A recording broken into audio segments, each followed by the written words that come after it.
નમસ્કાર વિદ્યાર્થી મિત્રો. આગળ ઉપર આપણે કોસેલ અને લુઈસ અભિગમ વિશે આપણે અભ્યાસ કરેલો અને ત્યાં આપણે એક NaCl અને CF2નું નિર્માણ કઈ રીતે થાય છે એના વિશે પણ આપણે અભ્યાસ કરેલો. હવે આજે આપણે અષ્ટકના નિયમ વિશે અભ્યાસ કરીએ. ત્યાં તમને ખ્યાલ હોય તો આપણે વાત કરેલી કે એના અભિગમ પ્રમાણે નિયમ પ્રમાણે કોઈ પણ પરમાણુ છે એની પોતાની બાહ્યતમ કક્ષામાં 8 ઇલેક્ટ્રોન પૂર્ણ કરવાનો પ્રયત્ન કરે છે, એટલે કે અષ્ટક પૂર્ણ કરવાનો પ્રયત્ન કરે છે. જેમ કે આપણે અત્યારે માત્ર એક સોડિયમનું ઉદાહરણ લઈએ કે સોડિયમની ઇલેક્ટ્રોન રચના છે એ નિયોન 3s1 છે. તો સોડિયમ શું કરે છે? એક ઇલેક્ટ્રોન ગુમાવે છે, એટલે એમાંથી Na પ્લસ બનાવે છે.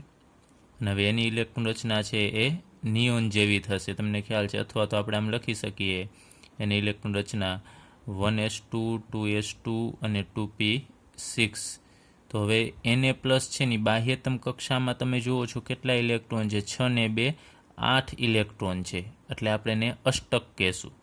તો અહીંયા સોડિયમે એની બાહ્યતમ કક્ષામાં પહેલાં અહીંયા એક જ ઇલેક્ટ્રોન હતા, ત્રીજી કક્ષામાં એક ઇલેક્ટ્રોન હતો. હવે ત્રીજી કક્ષાનો ઇલેક્ટ્રોન દૂર કરી નાખ્યો, એટલે હવે છેલ્લી કક્ષા કઈ કહેવાય? એની બીજી કક્ષા. તો એમાં હવે 8 ઇલેક્ટ્રોન છે. તો કોઈ પણ પરમાણુ છે એ પોતાની બાહ્યતમ કક્ષા છે એની અંદર 8 ઇલેક્ટ્રોન રાખવાનો પ્રયત્ન કરે છે. એ અષ્ટકનો નિયમ આપણને સમજાવે છે. તો કોસેલ અને લુઈસે રાસાયણિક બંધનનો ઇલેક્ટ્રોનીયવાદ એટલે કે સિદ્ધાંત વિકસાવ્યો. અને એ સિદ્ધાંત આપણને શું કહેવા માગે છે એ લઈએ, એટલે કે અષ્ટકનો નિયમ આપણે લઈએ કે પરમાણુઓ જેમ કે સોડિયમ છે એ સંયોજકતા ઇલેક્ટ્રોન એક પરમાણુમાંથી બીજા પરમાણુમાં સ્થાનાંતર દ્વારા, એટલે કે સોડિયમ છે તો એને ઇલેક્ટ્રોન ગુમાવ્યો ને એ ઇલેક્ટ્રોન કોણ મેળવે છે? આપણે વાત કરેલી કે ક્લોરિન છે એ મેળવી અને Cl માઇનસ બનાવશે. તો એક પરમાણુમાંથી એટલે સોડિયમમાંથી એને ગુમાવી અને બીજા પરમાણુની અંદર એને દાખલ કર્યો છે, તો સ્થાનાંતર કર્યો છે. અથવા આપણે એમ કહીએ કે પરમાણુઓ છે સંયોજકતા ઇલેક્ટ્રોન મેળવીને કે ગુમાવીને, આને ગુમાવ્યો છે અને ક્લોરીને મેળવેલો છે, અથવા તો સંયોજકતા ઇલેક્ટ્રોનની ભાગીદારી કરીને. ભાગીદારી વિશે આપણે અભ્યાસ નથી કરેલો, હમણાં આગળ ઉપર આપણે સહસંયોજક બંધ વિશે અભ્યાસ કરીએ તેમાં આપણે લેશું કઈ રીતે સંયોજકતા ઇલેક્ટ્રોનની ભાગીદારી કરે છે. તો ઇલેક્ટ્રોન મેળવીને કે ગુમાવીને અથવા તો ભાગીદારી કરીને તે સંયોજકતા કોષોનું અષ્ટક બનાવે છે. એટલે કે અહીંયા તમે જુઓ છો બાહ્યતમ કક્ષામાં 8 ઇલેક્ટ્રોન, ક્લોરિન છે એની ઇલેક્ટ્રોન રચના પણ થશે હવે નિયોન 3s2 3p6 થશે. તો એની બાહ્યતમ કક્ષામાં પણ તમે જુઓ છો કે 8 ઇલેક્ટ્રોન થશે. અહીંયા શરૂઆતમાં એની પાસે 7 જ ઇલેક્ટ્રોન હોય, નિયોન 3s2 3p5, એટલે બાહ્યતમ કક્ષામાં 7 હતા ઇલેક્ટ્રોન, એમાં એક એને મેળવી અને 8 ઇલેક્ટ્રોન છે, એટલે કે એનું અષ્ટક પૂર્ણ કરેલ છે. તો આ નિયમને આપણે અષ્ટકનો નિયમ કહેશું. ટૂંકમાં ફરીથી શોર્ટમાં સમજીએ કે કોઈ પણ પરમાણુ છે એ સંયોજકતા કક્ષામાં 8 ઇલેક્ટ્રોન કરવાનો પ્રયત્ન કરે છે. પછી કઈ રીતે 8 ઇલેક્ટ્રોન રાખી શકે? તો આ કાંઈ ઇલેક્ટ્રોન ગુમાવે, કાંઈ ઇલેક્ટ્રોન મેળવે, અથવા ગુમાવે નહીં અને મેળવે નહીં તો એ ઇલેક્ટ્રોનની ભાગીદારી પણ કરી અને છેવટે અષ્ટક છે પૂર્ણ કરશે. એ કોસેલ અને લુઈસે જે ઇલેક્ટ્રોનીય વાદ આપેલો છે એમાં આપણને આ સમજાવેલું છે, અને આને આપણે અષ્ટકનો નિયમ કહેશું. ચાલો હવે આપણે સહસંયોજક બંધ વિશે અભ્યાસ કરીએ. તો લેંગમ્યુર નામના વૈજ્ઞાનિકે 1919માં લુઈસની જે અભિધારણા હતી એમાં થોડો સુધારો છે સૂચવ્યો, અને અષ્ટકની જે સ્થાયી સમઘનીય રચના હતી, તમને ખ્યાલ છે કે એને વાત કરેલી કે અષ્ટક પૂર્ણ કરે છે અને સમઘનના 8 ખૂણા હોય, એના ઉપર એક એક ઇલેક્ટ્રોન ગોઠવાઈ જાય છે, એની અભિધારણા હતી. એ અષ્ટકની સ્થાયી સમઘનીય રચના છે એને ફગાવી દીધી અને તેને બદલે એને સહસંયોજક બંધ પર્યાય સૂચવેલો છે. તો હવે એક આપણે નવો સિદ્ધાંત અભ્યાસ કરીએ. એ લુઈસના સિદ્ધાંતમાં થોડો ઘણો ફેરફાર છે લેંગમ્યુરે કરેલો છે, એટલે એને આપણે લુઈસ લેંગમ્યુર સિદ્ધાંત કહેશું. અને એ સિદ્ધાંતમાં આપણે સહસંયોજક બંધ કઈ રીતે બને છે ને એનો આપણે અભ્યાસ કરવાનો છે. તો એ સિદ્ધાંત આપણે Cl2 અણુનું ઉદાહરણ લઈ અને સમજીએ કે Cl2નો અણુ કઈ રીતે બને છે. તમને ખ્યાલ છે આપણે ચેપ્ટરના શરૂઆતમાં વાત કરેલી કે કોઈ પણ પરમાણુ છે એ સ્થાયી રહેવા માટે નજીકના નિષ્ક્રિય તત્વ જેવું રહેવાનો પ્રયત્ન કરે છે, અને એના માટે બાહ્યતમ કક્ષામાં 8 ઇલેક્ટ્રોન છે એ રાખશે. તો અહીંયા Cl2નું નિર્માણ કઈ રીતે થાય છે આપણે સમજીએ. તો ક્લોરીનનો પરમાણુ ક્રમાંક તમને ખ્યાલ છે 17 છે.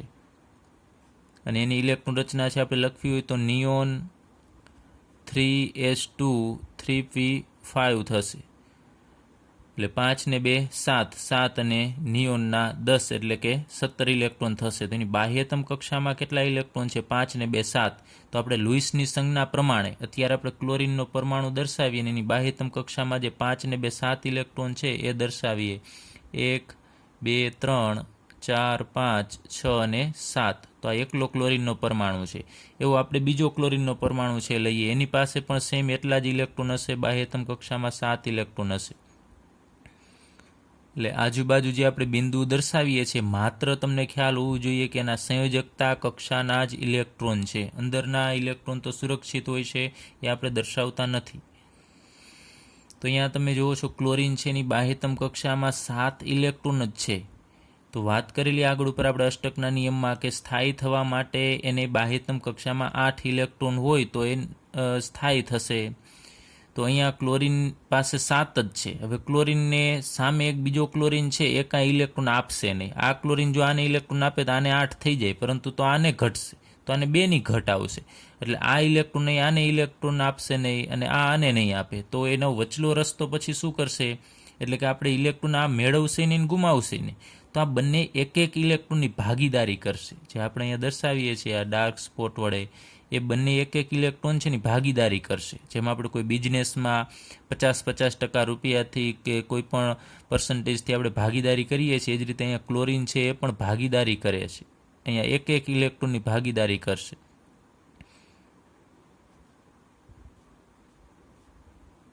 ચલો આ ક્લોરીનનો અહીંયાનો ઇલેક્ટ્રોન અને આ ઇલેક્ટ્રોન છે એ આપણે અહીંયા દર્શાવીએ. તો અહીંયા બંને આની હવે ભાગીદારી કરી. એટલે હવે ભાગીદારી એટલે આ બંને ઇલેક્ટ્રોન છે જે આપણે ડાર્ક સ્પોટ વડે દર્શાવેલા છે એ આ ક્લોરીનના પણ કહેવાય અને આ બંને ઇલેક્ટ્રોન આના પણ કહેવાય. તો હવે આપણે જોઈએ કે અહીંયા આ ક્લોરીનની પાસે કેટલા ઇલેક્ટ્રોન હવે ગણાય. તો એને ભાગીદારી કરી એટલે હવે એની પાસે ઇલેક્ટ્રોન તમે ગણો તો અહીંયા 2 4 6 7 ને 8. તો આની પાસે હવે 8 ઇલેક્ટ્રોન છે. હવે આ ક્લોરીનના આ બંને ઇલેક્ટ્રોન આ ક્લોરીનના કહેવાય. તો આપણે રાઉન્ડ કરીને દર્શાવીએ છીએ એ આ બીજા ક્લોરીનના ઇલેક્ટ્રોન છે. તો 2 4 6 ને 8. તો આને પણ 8 ઇલેક્ટ્રોન થઈ જશે. તો જો ક્લોરીન એક એક ઇલેક્ટ્રોનની ભાગીદારી કરશે તો બંને ક્લોરીનની બાહ્યતમ કક્ષામાં 8 ઇલેક્ટ્રોન થશે. એટલે કે બંનેની ઇલેક્ટ્રોન રચના છે એ નિષ્ક્રિય તત્વ આર્ગોન જેવી થશે. તો આને આપણે ટૂંકમાં Cl વડે દર્શાવી શકાય. આ જે એક એક ઇલેક્ટ્રોનની ભાગીદારી છે ને આપણે આમ લીટું, એટલે કે આને આપણે બંધ કહેશું. હવે એક બંધની અંદર યાદ રાખજો 2 ઇલેક્ટ્રોન હોય. આ સહસંયોજક બંધ છે એની અંદર 2 ઇલેક્ટ્રોન હશે. તો અહીંયા એને જે ભાગીદારી કરેલી છે એ બંધને આપણે સહસંયોજક બંધ કહેશું. સહસંયોજક બંધ એટલે ટૂંકમાં ઇલેક્ટ્રોનની ભાગીદારી દ્વારા રચાતા બંધને આપણે સહસંયોજક બંધ કહેશું. તો અહીંયા હવે તમે જુઓ છો કે આ ક્લોરીનના બંને પરમાણુ એક એક ઇલેક્ટ્રોનની ભાગીદારી દ્વારા જોડાય છે. એટલે જો 2 પરમાણુ એક એક ઇલેક્ટ્રોનની ભાગીદારીથી જોડાય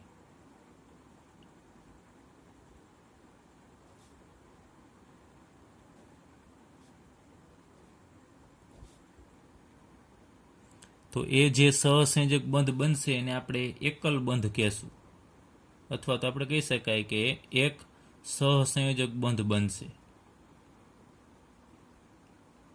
અથવા આપણે એને એકલ બંધ કહેશું. એટલે એક જ બંધ બને છે. જો એક એક ઇલેક્ટ્રોનની ભાગીદારી કરે એટલે એ વચ્ચે એક જ લીટું આવે. એટલે કે લીટું એટલે આપણે બંધ કહેશું કે એક જ બંધ છે બનશે. એટલે જો 2 પરમાણુ એટલે અલગ અલગ ક્લોરીનના પરમાણુ છે એક એક ઇલેક્ટ્રોનની ભાગીદારીથી જોડાય તો એક સહસંયોજક બંધ છે એનું નિર્માણ થશે. ચાલો હવે આપણે લુઈસ બિંદુની રચના માટેની અમુક શરતો જોઈએ. જે અહીંયા આપણે આગળ ઉપર ક્લોરીનના 2 પરમાણુ જોડી અને Cl2 અણુ બનાવેલો, તો એ રીતે એના માટેની અમુક શરતો છે, કન્ડિશન છે, એના વિશે આપણે થોડો અભ્યાસ કરીએ. તો દરેક બંધ પરમાણુઓ વચ્ચે ઇલેક્ટ્રોનની ભાગીદારીનું પરિણામ છે. અહીંયા આપણે આગળ ઉપર અહીંયા જે જોયેલું એમાં ફરીથી જોઈએ કે દરેક બંધ એટલે અહીંયા બંધ બનેલો છે. બંધ કઈ રીતે બનશે?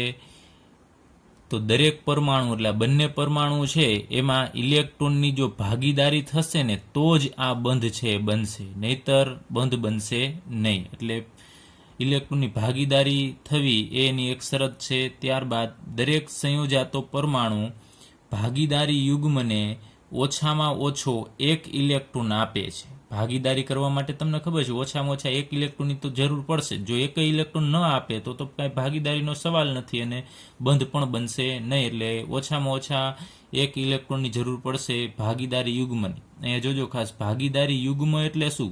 તો યુગ્મ એટલે બે, કોઈ પણ વસ્તુની જોડ કહેવાય. તો અહીંયા બંધ છે, આ બંધની અંદર કેટલા ઇલેક્ટ્રોન હોય? બે ઇલેક્ટ્રોન. તો આ બે ઇલેક્ટ્રોન છે ને આપણે યુગ્મ કહેશું. એટલે એક યુગ્મની અંદર બે ઇલેક્ટ્રોન હોય એટલું યાદ રાખજો. ત્યારબાદ ઇલેક્ટ્રોનની ભાગીદારીથી સંયોજાતા પરમાણુઓની બાહ્ય કોષ ઉમદા વાયુ જેવી રચાય છે. તો અહીંયા જોવો છો તમે, આ ભાગીદારી કર્યા પછી આ ક્લોરીન છે ને બાહ્યતમ કક્ષામાં હવે 8 ઇલેક્ટ્રોન હોય, એટલે કે આર્ગોનની પણ બાહ્યતમ કક્ષામાં હવે 8 ઇલેક્ટ્રોન છે. તો બંને ક્લોરીન પરમાણુ છે એની બાહ્યતમ કક્ષામાં 8 ઇલેક્ટ્રોન થાય છે, એટલે કે એ ઉમદા વાયુ જેવી બાહ્ય કોષમાં એની ઇલેક્ટ્રોન રચના છે એ ધારણ કરે છે. હવે આપણે અહીંયા પાણી અને કાર્બન ટેટ્રાક્લોરાઇડ છે એમાં કઈ રીતે બંધ બને છે એના વિશે આપણે ચર્ચા કરીએ. સૌપ્રથમ H2O પાણી માટે. તો પાણીમાં અહીંયા 2 હાઇડ્રોજન છે ને 1 ઓક્સિજન છે. તો તમને ખ્યાલ હોવો જોઈએ કે દરેક પરમાણુમાં બાહ્યતમ કક્ષામાં કેટલા ઇલેક્ટ્રોન છે. તો અહીંયા આપણે સૌપ્રથમ અહીંયા વચ્ચે ઓક્સિજન દર્શાવી દઈએ અને ઓક્સિજનની બાહ્યતમ કક્ષામાં કેટલા ઇલેક્ટ્રોન હોય તો બીજા આવર્તનું છે, તો આપણે એના 2 ઇલેક્ટ્રોન બાદ કરો તો તમને ખ્યાલ છે 8માંથી આપણે 2 બાદ કરશું એટલે 6 ઇલેક્ટ્રોન થશે. અથવા તમે એની ઇલેક્ટ્રોન રચના પણ લખીને જોઈ શકો કે ઓક્સિજનની બાહ્યતમ કક્ષામાં એટલે કે સંયોજકતા ઇલેક્ટ્રોન કેટલા છે? 6 છે. તો અહીંયા મેં 6 એના ઇલેક્ટ્રોન દર્શાવેલા છે. હવે હાઇડ્રોજન અહીંયા 2 છે ને હાઇડ્રોજન પાસે તો એક જ ઇલેક્ટ્રોન હોય એની સંયોજકતા કક્ષામાં, એટલે અહીંયા હાઇડ્રોજન બંને બાજુએ દર્શાવી દઈએ અને આ હાઇડ્રોજનનો એક ઇલેક્ટ્રોન. હવે અહીંયા તમે જુઓ છો કે હાઇડ્રોજનને 2 ઇલેક્ટ્રોનની જરૂર છે એનું નજીકનું નિષ્ક્રિય તત્વ હિલિયમ જેવું થવા, અને ઓક્સિજનને કેટલાની જરૂર છે નિયોન જેવું થવા માટે? તો 2 ઇલેક્ટ્રોનની જરૂર છે. તો હાઇડ્રોજન તો 1 ઇલેક્ટ્રોનની જ ભાગીદારી કરશે, કારણ કે એને એક જ ઇલેક્ટ્રોન, અહીંયા હું ડોટ વડે આમ દર્શાવું છું ખાલી સમજાય એટલા માટે કે આ બંને ભાગીદારીથી જોડાય છે. તો અહીંયા તમે આ હાઇડ્રોજન બીજા ઓક્સિજનના 1 ઇલેક્ટ્રોન સાથે ભાગીદારી કરશે એટલે હાઇડ્રોજન છે એની પાસે 2 ઇલેક્ટ્રોન થઈ જશે અને હાઇડ્રોજનની ઇલેક્ટ્રોન રચના છે હિલિયમ જેવી થશે, એટલે એ નિષ્ક્રિય જેવા ગુણધર્મ પ્રાપ્ત કરશે. સેમ આ બાજુએથી પણ હાઇડ્રોજન પોતાનો 1 ઇલેક્ટ્રોન ઓક્સિજનના બીજા ઇલેક્ટ્રોન સાથે ભાગીદારીથી જોડાશે. તો હાઇડ્રોજન પાસે પણ અહીંયા હવે કેટલા ઇલેક્ટ્રોન થઈ જશે? 2. તો આની પાસે 2 ઇલેક્ટ્રોન એટલે એનું બંધારણ પણ હિલિયમ જેવું થશે. હવે ઓક્સિજન છે, ઓક્સિજને આ બંને હાઇડ્રોજન સાથે ભાગીદારી કરેલી છે. તો હાઇડ્રોજનના ઇલેક્ટ્રોન પણ હવે આ ઓક્સિજનના ગણાય, કેમ કે ભાગીદારીના. તો ઓક્સિજન પાસે કેટલા ઇલેક્ટ્રોન ગણાય એ લઈએ આપણે. તો જે ભાગીદારીના ઇલેક્ટ્રોન છે એ આપણે ઓક્સિજનના પણ ગણીશું. તો ઓક્સિજનના અહીંયા 2, 4, 5, 6, 7 અને 8. તો ઓક્સિજન પાસે અહીંયા 8 ઇલેક્ટ્રોન થશે. તો અહીંયા ભાગીદારી કરેલી છે ને આપણે એને ટૂંકમાં આમ દર્શાવી દઈએ H, પછી ભાગીદારી છે તો અહીંયા આપણે એક આમ લીટું દર્શાવી દઈએ, પછી અહીંયા ઓક્સિજન, ફરીથી અહીંયા આ બંધ છે A અને અહીંયા H, અને આ 2 જે ઇલેક્ટ્રોન છે ને જો બંધમાં ભાગ લીધેલો નથી તો અહીંયા આપણે એમ રાખીશું. એટલે H2O બંધારણ અહીંયા 2 બંધ બનાવે છે ઓક્સિજન છે. તો આ 2 બંધ છે એ આપણે અહીંયા 2 ઇલેક્ટ્રોન, એટલે હવે યાદ રાખજો કોઈ પણ બંધની અંદર 2 ઇલેક્ટ્રોન હોય.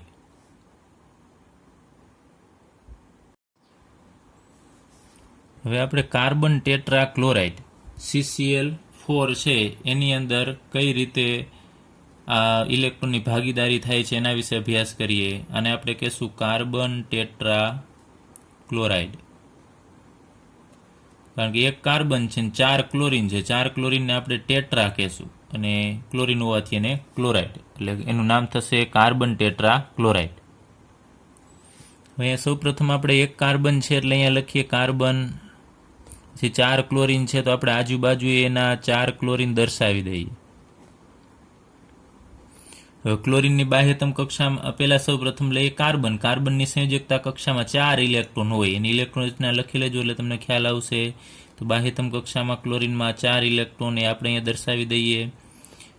કાર્બનમાં 4. હવે ક્લોરીન છે એની બાહ્યતમ કક્ષામાં 7 ઇલેક્ટ્રોન હોય. આપણે આગળ ઉપર અભ્યાસ કરેલો એટલે એનો અહીંયા ઇલેક્ટ્રોન દર્શાવી દઈએ 1, 2, 3, 4, 5, 6 અને 7. એ જ રીતે દરેક ક્લોરીન પાસે 7 ઇલેક્ટ્રોન હશે બાહ્યતમ કક્ષામાં.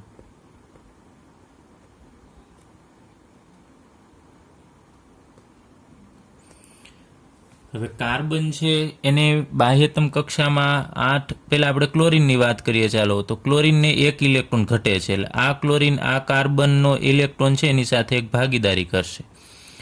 એટલે એની બાહ્યતમ કક્ષામાં તમે જોશો કે હવે આ કાર્બનનો ઇલેક્ટ્રોન પણ આ ક્લોરીનનો ગણાય તો અહીંયા 8 ઇલેક્ટ્રોન પૂર્ણ થશે. પછી એ જ રીતે આ ક્લોરીન છે એ આ કાર્બનના ઇલેક્ટ્રોન સાથે અહીંયા ભાગીદારી કરશે તો એની પાસે પણ હવે તમે જુઓ છો કે 8 ઇલેક્ટ્રોન થશે. સેમ એ જ રીતે આ ક્લોરીન છે એ કાર્બનના ઇલેક્ટ્રોન સાથે ભાગીદારી કરે એટલે એની પાસે પણ 8 ઇલેક્ટ્રોન થઈ જશે. અને આ ક્લોરીન આ કાર્બનના ચોથા ઇલેક્ટ્રોન સાથે ભાગીદારી કરે એટલે એની પાસે પણ અહીંયા 8 ઇલેક્ટ્રોન ઉપલબ્ધ થશે.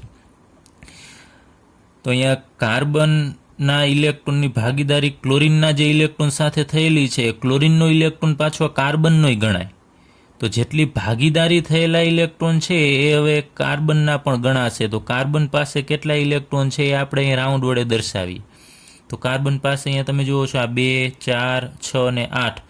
તો કાર્બનનું પણ અષ્ટક છે પૂર્ણ થઈ જાય છે. તો અહીંયા બધા પરમાણુઓ છે એની પાસે બાહ્યતમ કક્ષામાં 8 ઇલેક્ટ્રોન થશે એટલે એનું બંધારણ છે એની ઇલેક્ટ્રોન રચના છે એ નજીકના નિષ્ક્રિય તત્વ અથવા ઉમદા વાયુ જેવી થશે. ચાલો, હવે આપણે એવું ઉદાહરણ લઈએ કે જેમાં 2 જુદા જુદા પરમાણુઓ કે સમાન પરમાણુ 2 ઇલેક્ટ્રોનની ભાગીદારી કરે. તો જો પરમાણુઓ 2 ઇલેક્ટ્રોનની ભાગીદારી કરે તો તેમની વચ્ચે જે સહસંયોજક બંધ બનશે એને આપણે દ્વિબંધ કહેશું. આગળ ઉપર 1 ઇલેક્ટ્રોનની ભાગીદારી થઈ હતી તો એને આપણે એકલ બંધ કહીએ છીએ. એવી જ રીતે જો 2 ઇલેક્ટ્રોનની ભાગીદારી થાય તો એને આપણે દ્વિબંધ કહેશું. એ સમજવા માટે આપણે CO2 એટલે કે કાર્બન ડાયોક્સાઇડનું ઉદાહરણ લઈએ. તો કાર્બન ડાયોક્સાઇડમાં એક કાર્બન 2 ઓક્સિજન સાથે જોડાતો હોય છે. તો કાર્બન અહીંયા દર્શાવીએ અને આ બાજુએ એક ઓક્સિજન એટલે 2 ઓક્સિજન દર્શાવીએ. તો તમને ખ્યાલ છે કાર્બન છે એની પાસે સંયોજકતા ઇલેક્ટ્રોન છે એ કેટલા હશે? 4 હશે. તો અહીંયા 2 આ બાજુએ દર્શાવીએ અને 2 આ બાજુએ. અને ઓક્સિજન પાસે સંયોજકતા ઇલેક્ટ્રોન છે 6 હશે. તો એ દર્શાવીએ 2, 4 અને 6. આ બાજુએ પણ ઓક્સિજન પાસે 6 ઇલેક્ટ્રોન હશે. હવે ઓક્સિજન છે એને 2 ઇલેક્ટ્રોનની ઘટ છે તો એ આ કંઈ કાર્બન ઇલેક્ટ્રોન એને આપવાનો નથી. એટલે શું કરશે? કાર્બન ઓક્સિજન છે એ કાર્બનના 1 ઇલેક્ટ્રોન સાથે ભાગીદારી કરશે. તો એની પાસે કેટલા ઇલેક્ટ્રોન થશે? 7 જ ઇલેક્ટ્રોન થશે બાહ્યતમ કક્ષામાં. 2, 4 અને 6 અને 7 થશે. તો એને ફરીથી અષ્ટક પૂર્ણ કરવા માટે કાર્બનના સામે બીજા ઇલેક્ટ્રોન સાથે ભાગીદારી કરવી પડશે. તો અહીંયા કાર્બનના 2 ઇલેક્ટ્રોન છે અને ઓક્સિજનના પણ 2 ઇલેક્ટ્રોન છે. તો તમે જુઓ છો કે ઓક્સિજનના 2 ઇલેક્ટ્રોન અને કાર્બનના 2 ઇલેક્ટ્રોન. તો અહીંયા 2 ઇલેક્ટ્રોન વચ્ચે ભાગીદારી થાય છે. તો અહીંયા બંધ જે બનશે એને આપણે દ્વિબંધ કહેશું. અને અહીંયા દ્વિબંધ બનવાથી અહીંયા ઓક્સિજન છે એનું અષ્ટક છે પૂર્ણ થઈ જશે. 8 ઇલેક્ટ્રોન થાય છે. સેમ એ જ રીતે આ બાજુ ઓક્સિજન છે એને અષ્ટક પૂર્ણ કરવા માટે કાર્બનના 2 ઇલેક્ટ્રોન સાથે ભાગીદારી કરવી પડશે. તો અહીંયા ઓક્સિજન છે એની પાસે પણ 8 ઇલેક્ટ્રોન થશે. આ બાજુના ઓક્સિજન પાસે પણ બાહ્યતમ કક્ષામાં 8 ઇલેક્ટ્રોન. હવે કાર્બન પાસે પણ 8 થવા જોઈએ ભાગીદારી થવાથી. તો 4 તો એના હતા જ. આ 2 ઇલેક્ટ્રોન પણ આ કાર્બનના કહેવાય ને આ 2 ઇલેક્ટ્રોન પણ આ કાર્બનના કહેવાય. તો કાર્બનના ઇલેક્ટ્રોનને આપણે રાઉન્ડ વડે દર્શાવીએ. તો કાર્બન પાસે પણ તમે જુઓ છો 8 ઇલેક્ટ્રોન થશે. તો આને આપણે આ રીતે ન દર્શાવવું હોય તો અથવા આપણે આમ પણ દર્શાવી શકાય કે અહીંયા કાર્બન પછી અહીંયા આ એક ઇલેક્ટ્રોન અને આ ઇલેક્ટ્રોન એટલે 2 ઇલેક્ટ્રોન છે તો એક આમ લીટી દર્શાવવાની. ત્યારબાદ અહીંયા બીજો આ 2 ઇલેક્ટ્રોન વચ્ચે બંધ બને છે એટલે એને આમ બીજી લીટી વડે દર્શાવવાનું. પછી અહીંયા ઓક્સિજન આ બાજુએ પણ અહીંયા 1 અને 2 લીટી દર્શાવવી પડશે. 1 લીટી એટલે 2 ઇલેક્ટ્રોન યાદ રાખવાનું. અહીંયા ઓક્સિજન અને ઓક્સિજન ઉપર અહીંયા આ 2 ઇલેક્ટ્રોન છે એને જુઓ છો તમે બંધમાં ભાગ નથી લીધો એટલે એને આપણે આગળ ઉપર પણ સમજીશું કે આ ઇલેક્ટ્રોનને આપણે અબંધકારક ઇલેક્ટ્રોન યુગ્મ કહેશું. ઇલેક્ટ્રોન યુગ્મ, યુગ્મ એટલે જોડ, યાદ રાખવાનું. એક યુગ્મની અંદર 2 ઇલેક્ટ્રોન હોય. અબંધકારક એટલા માટે કે એને કાંઈ બંધ બનાવવામાં ભાગ લીધેલો નથી, તો આને અબંધકારક કહેશું. આને અબંધકારક. આ બંને ઇલેક્ટ્રોન છે ઓક્સિજનના, એ પણ અબંધકારક. અને આ બંધમાં જે ભાગ લીધેલા છે એને આપણે બંધકારક ઇલેક્ટ્રોન યુગ્મ કહેશું. તો અહીંયા તમે જુઓ છો કે કાર્બન અને ઓક્સિજન વચ્ચે 2 ઇલેક્ટ્રોનની ભાગીદારી થાય છે, તો એને આપણે દ્વિબંધ કહેશું. એટલે 2 લીટી એટલે તમારે યાદ રાખવાનું, એ દ્વિબંધ સૂચવે છે. ચાલો હવે આપણે એવું જ ઉદાહરણ છે એ ઇથિન માટે લઈએ. C2H4 છે અને આપણે ઇથિન કહેશું. તો ઇથિનમાં 2 કાર્બન છે, તો આપણે દર્શાવી દઈએ 2 કાર્બન અને 4 હાઇડ્રોજન છે. તો બંને કાર્બન સાઈડ આપણે સમાન હાઇડ્રોજન વેચી દઈએ, 2 આ બાજુએ અને 2 આ બાજુએ. કાર્બન પાસે તમને ખ્યાલ છે 4 હોય ઇલેક્ટ્રોન બાહ્યતમ કક્ષામાં, તો 2, અહીંયા 3 અને આ 4. આ કાર્બન પાસે પણ 4 હશે, અહીંયા 2, 3 અને 4. અને હાઇડ્રોજન પાસે 1 હોય. ચાલો સમજવા માટે અલગ પડે એટલે આપણે એને ચોકડી વડે દર્શાવી દઈએ. હાઇડ્રોજનના ઇલેક્ટ્રોન છે ને આપણે આમ ચોકડી વડે દર્શાવીએ છીએ એટલે તમને ખ્યાલ આવે કે હાઇડ્રોજનના ઇલેક્ટ્રોન છે. તો હાઇડ્રોજનને બાહ્યતમ કક્ષામાં એક યાદ રાખજો, હાઇડ્રોજન અપવાદ આવે. હાઇડ્રોજનની બાહ્યતમ કક્ષામાં 2 ઇલેક્ટ્રોન થઈ જશે તો એ નજીકનું નિષ્ક્રિય તત્વ હિલિયમ જેવી ઇલેક્ટ્રોન રચના પ્રાપ્ત કરશે. તો હાઇડ્રોજનમાં ક્યારેય અષ્ટક પૂર્ણ થશે નહીં, એ અપવાદરૂપ છે. તો અહીંયા હાઇડ્રોજન કાર્બનના 1 ઇલેક્ટ્રોન સાથે અહીંયા ભાગીદારી કરશે. એવી જ રીતે દરેક હાઇડ્રોજન છે કાર્બનના 1 ઇલેક્ટ્રોન સાથે ભાગીદારી કરી અને હાઇડ્રોજન પોતાની બાહ્યતમ કક્ષામાં 2 ઇલેક્ટ્રોન છે એ મેળવી લેશે. હવે કાર્બનની બાહ્યતમ કક્ષામાં પણ 8 ઇલેક્ટ્રોન થવા જોઈએ. તો અહીંયા તમે જુઓ છો અહીંયા 2 અને 2 4 ને 2 6 જ છે. તો જે 2 ઘટે તો એ બીજા કાર્બન સાથે પણ એ ભાગીદારી કરશે. અહીંયા તો આ કાર્બન બીજા કાર્બન સાથે અહીંયા 2 ઇલેક્ટ્રોનની ભાગીદારી કરે છે એટલે એની વચ્ચે અહીંયા દ્વિબંધ બનશે. જ્યારે કાર્બન અને હાઇડ્રોજન વચ્ચે 1 ઇલેક્ટ્રોનની ભાગીદારી થાય છે તો ત્યાં સિંગલ બોન્ડ બનશે. તો કાર્બન પાસે ટોટલ હવે ઇલેક્ટ્રોન કેટલા ગણાય એ આપણે અહીંયા દર્શાવી દઈએ. આ કાર્બન પાસે અહીંયાથી આટલા ઇલેક્ટ્રોન આવશે, એમાં 8 ઇલેક્ટ્રોન થશે, 2 4 6 ને 8. એ જ રીતે આ કાર્બનના ઇલેક્ટ્રોન છે હાઇડ્રોજનના પણ એના ગણાય અને બીજા કાર્બનના જે ભાગીદારીના છે એના પણ એના ગણાય. તો કાર્બનના 8 ઇલેક્ટ્રોન, આના 8 ઇલેક્ટ્રોન અને દરેક હાઇડ્રોજન છે એની પાસે 2 ઇલેક્ટ્રોન એટલે કે હિલિયમ જેવી ઇલેક્ટ્રોન રચના એ પ્રાપ્ત કરશે. તો ઇથિનનું બંધારણ છે. અથવા તો આપણે આને આમ પણ દર્શાવી શકાય, આ 2 ઇલેક્ટ્રોનની ભાગીદારી થાય છે તો એને આપણે આમ ડબલ બોન્ડ વડે દર્શાવવાનું, દ્વિબંધ વડે દર્શાવવાનું. અને કાર્બન અને હાઇડ્રોજન વચ્ચે 1 ઇલેક્ટ્રોનની ભાગીદારી થાય છે તો ત્યાં 1 લીટી દર્શાવવાની. તો આ ઇથિનનું બંધારણ છે. ચાલો હવે આપણે જોઈએ કે જો પરમાણુઓ 3 ઇલેક્ટ્રોનની ભાગીદારી કરે તો એમની વચ્ચે જે સહસંયોજક બંધ રચાશે એને આપણે ત્રિબંધ કહીશું. તો એના માટે આપણે અહીંયા ઉદાહરણ તરીકે લઈએ N2 અણુ, જેને આપણે ડાયનાઇટ્રોજન પણ કહીએ છીએ. તો નાઇટ્રોજન, એક નાઇટ્રોજન છે એનો પરમાણુ ક્રમાંક તમને ખબર છે 7 હોય છે. તો એને 7માંથી નજીકનું નિષ્ક્રિય તત્વ એનું નિયોન થશે. તો નિયોનમાં 10 ઇલેક્ટ્રોન હોય તો એને 7માંથી 10 કરવા હોય એટલે એને 3 ઇલેક્ટ્રોનની જરૂર છે. તો એને કોઈ માનો કે સામે બીજો એક નાઇટ્રોજન છે, એ પણ કોઈ એકબીજાને ઇલેક્ટ્રોન તો કાંઈ આપવાના નથી કારણ કે બંનેને ઇલેક્ટ્રોનની જરૂર છે. તો એ નાઇટ્રોજનની બાહ્યતમ કક્ષામાં તમને ખ્યાલ છે કે 7 હોય, એમાંથી 2 બાદ કરી નાખો અંદરની કક્ષાના તો કેટલા ઇલેક્ટ્રોન વધશે? એ તમને ખ્યાલ છે 3 વધશે. તો 1 2 અને 3 5 હશે, 3 અને 2 આ બાજુએ દર્શાવી દઈએ, 3 ને 2 5 ઇલેક્ટ્રોન. એક નાઇટ્રોજન છે એની બાહ્યતમ કક્ષામાં 5 ઇલેક્ટ્રોન હોય. એવી રીતે બીજો નાઇટ્રોજન છે એની પણ બાહ્યતમ કક્ષામાં 5 ઇલેક્ટ્રોન હશે, એટલે એના સંયોજકતા ઇલેક્ટ્રોન. તો હવે આ નાઇટ્રોજન છે એને 3 ઇલેક્ટ્રોન ઘટે છે અને આને પણ 3 ઇલેક્ટ્રોન ઘટે છે. તો એ શું કરશે? બંને આ 3 ઇલેક્ટ્રોનની ભાગીદારી કરશે.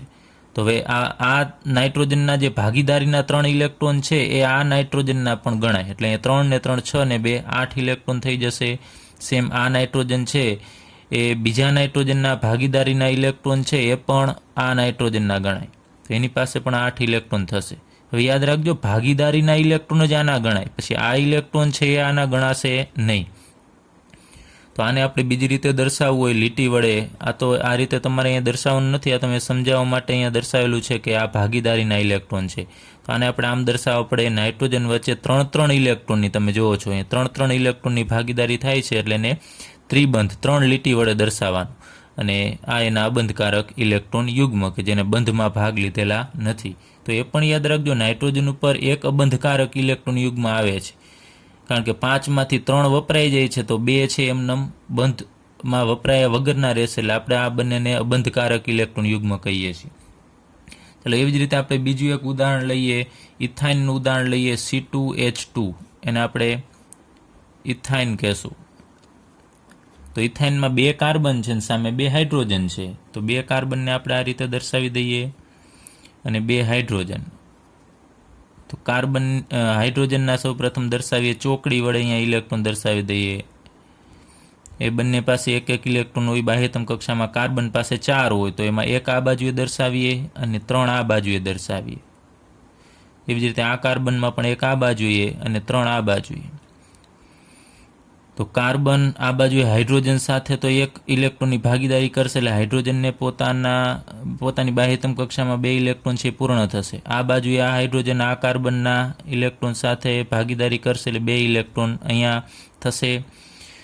હવે કાર્બનને અહીંયા ટોટલ કેટલા આ કાર્બનના ઇલેક્ટ્રોન થશે? 3 ને 2 5 જ થશે, તો ફરીથી 3 ઘટે છે, તો બીજા કાર્બનના 3 ઇલેક્ટ્રોન સાથે ભાગીદારી કરશે. તો કાર્બન પાસે હવે ટોટલી અહીંયા ઇલેક્ટ્રોન કેટલા ગણાય? તો 3 ને 3 6, 7 અને 8, તો એની પાસે 8 ઇલેક્ટ્રોન થશે. આ કાર્બન પાસે ઇલેક્ટ્રોન છે, આ કાર્બનના ઇલેક્ટ્રોન છે એ પણ હવે આના ગણાય, કેમ કે ભાગીદારીના છે, તો એની પાસે પણ હવે 8 ઇલેક્ટ્રોન થશે. તો આને બીજી રીતે આપણે દર્શાવવું તો આમ દર્શાવી શકાય, કાર્બન અને હાઇડ્રોજન વચ્ચે 1 ઇલેક્ટ્રોનની ભાગીદારી થાય છે તો ત્યાં એકલ બંધ આવશે.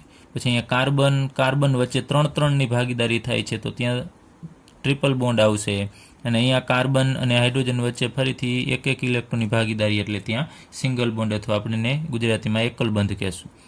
અહીંયા તમે જુઓ છે કે કોઈ પણ આપણે નાઇટ્રોજનની જેમ અબંધકારક દર્શાવેલા નથી, કારણ કે અહીંયા બધા જ ઇલેક્ટ્રોન છે બાહ્યતમ કક્ષાના એ બંધ બનાવવામાં વપરાઈ જાય છે, એટલે કાર્બન અને હાઇડ્રોજનમાં ક્યાંય અબંધકારક ઇલેક્ટ્રોન આવશે નહીં.